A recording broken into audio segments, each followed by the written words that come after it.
అందరికీ నమస్కారం. నేను హరీష్. వైఎస్ఆర్సీపీ పార్టీ అధికారం కోల్పోయిన తర్వాత కూడా వాళ్ళ యొక్క దాష్టికాలు, వాళ్ళ యొక్క ప్రతాపాలు ఏ రేంజ్లో ఉన్నాయనే అంశం ఈ అంశం.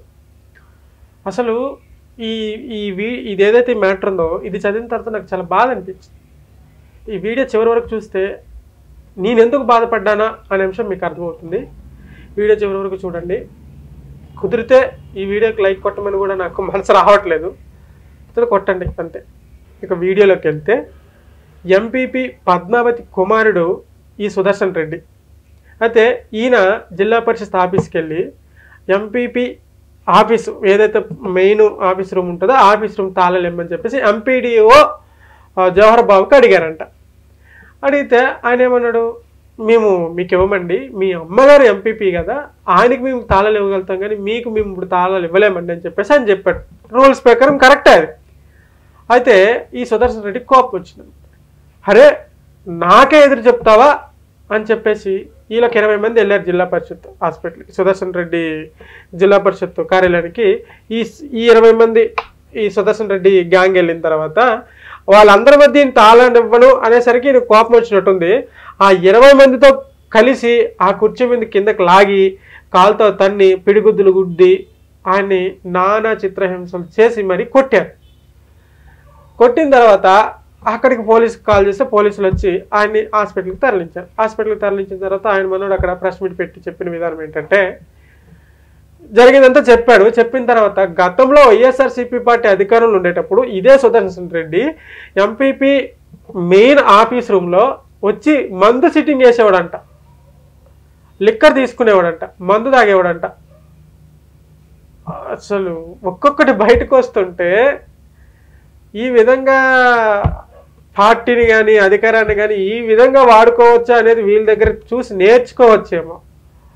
అయితే కొట్టిన తర్వాత ఎవరైతే ఎంపీడీఓని ఈ సుదర్శన్ రెడ్డి కొట్టాడో, కొట్టిన తర్వాత అరగంట సేపు ఆఫీసులోనే ఉన్నాడంట. ఈ రాత్రికి నిన్ను ఏం చేస్తామో చూడని చెప్పేసి వార్నింగ్ ఇచ్చిందంట. అయితే నాకు వాళ్ళ దగ్గర నుంచి భయం వేస్తుందండి, నన్ను ఇక రక్షణ కల్పించండి అని చెప్పేసి పోలీసులను అయితే కోరుకున్నాడు. పోలీసులు అయితే ఆయనకి బందోబస్తు అయితే ఏర్పాటు చేశారనుకోండి, అది పక్కన పెట్టండి.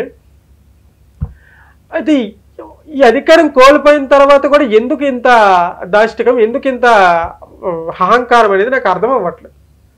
అయితే దీనిపైన ప్రభుత్వ యంత్రాంగం ఏమైనా రెస్పాండ్ అవ్వలేదా అంటే రెస్పాండ్ అయింది.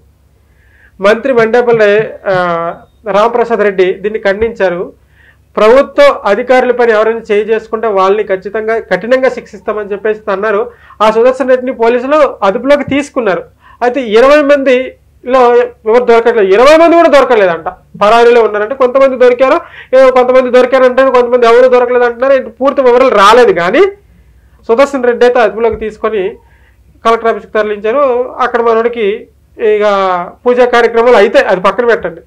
అయితే ప్రధానంగా దీనిపైన ఉప ముఖ్యమంత్రి పవన్ కళ్యాణ్ గారు బాగానే స్పందించారు.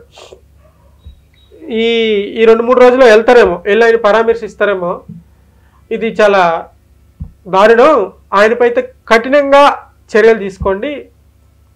ఇది ఈ విషయమే కాదు, ప్రభుత్వ ఉద్యోగి ఎవరిపైనైనా కూడా వైసీపీ కానీ, టీడీపీ కానీ, జనసేన కానీ, బీజేపీ కానీ ఏ కార్యకర్త అయినా ప్రభుత్వ ఉద్యోగుల పైన చేయి చేసుకున్నా, ప్రభుత్వ ఉద్యోగులను ఇబ్బంది పెట్టినా వాళ్ళపైన కఠిన చర్యలు తీసుకోండి అని చెప్పేసి ఆదేశాలు ఇవ్వడం అయితే జరిగింది. ఇదైతే ఒక విధంగా మంచిది అనుకోవాలి. మరి చూడాలి, మరి ఈయన పైన సుదర్శన్ రెడ్డి పైన ఎటువంటి చర్యలు తీసుకుంటారో ఏంటనేది చూడాలి. ఇదైతే మంచి పద్ధతి కాదు, ప్రభుత్వ ఉద్యోగం కొట్టడం. అది దట్టు అసలు నీకేం పని నాకు అర్థం అవ్వట్లేదు. నీకేం పని ఆ కార్యాలయంలో 20 మందితో వెళ్ళి? అదేమైనా ఎగ్జిబిషనా, లేకపోతే ఏదైనా సినిమా హాలా? నువ్వు 20 మందితో వెళ్ళి అక్కడ ఏం చేస్తావు? ఏందో ఏం చేస్తున్నారు అసలు. ఇది జగన్మోహన్ రెడ్డికి తెలుసా? ఇదంతా జరుగుతుంది, జగన్మోహన్ రెడ్డి ఏం చేస్తున్నాడు నాకు అర్థం అవ్వట్లేదు. నేను ఇందాక చెప్పా వీడియో, ఏది బియ్యంకి సంబంధించి గోదాములో బియ్యం బస్తాలు దానికి సంబంధించి దానిపైనే జగన్మోహన్ రెడ్డి ఏదో ఇదంతా ఇప్పుడు ఉన్నటువంటి ప్రభుత్వ పనులు చక్కగా చేయట్లేదు, ప్రభుత్వం ఇవ్వాల్సిన పథకాలు ఇవ్వట్లేదు, దీనికి సంబంధించి ఏదో తప్పు పక్కదారి పట్టించడానికి ఈ అంశం ముందుకు తీసుకొచ్చారని విమర్శించిన జగన్మోహన్ రెడ్డి ఇది లైవ్ లో వీడియోస్ కూడా ఉన్నాయి కదా, మరి ఈయన పైన నువ్వేం చర్యలు తీసుకుంటావు? మరి ఈయన పైన చర్యలు తీసుకోవాలని చెప్పేసి నువ్వేందుకు ప్రెస్ మీట్ పెట్టలేదు జగన్మోహన్ రెడ్డి? ఇక మాట్లాడుకోవాలంటే చాలా మాట్లాడుకోవచ్చు. ఏందో మరి ఇదైతే మంచి పద్ధతి కాదు. చూడాలి మరి ప్రభుత్వం ఎలాంటి చర్యలు తీసుకుంటుందో. Thank you so much.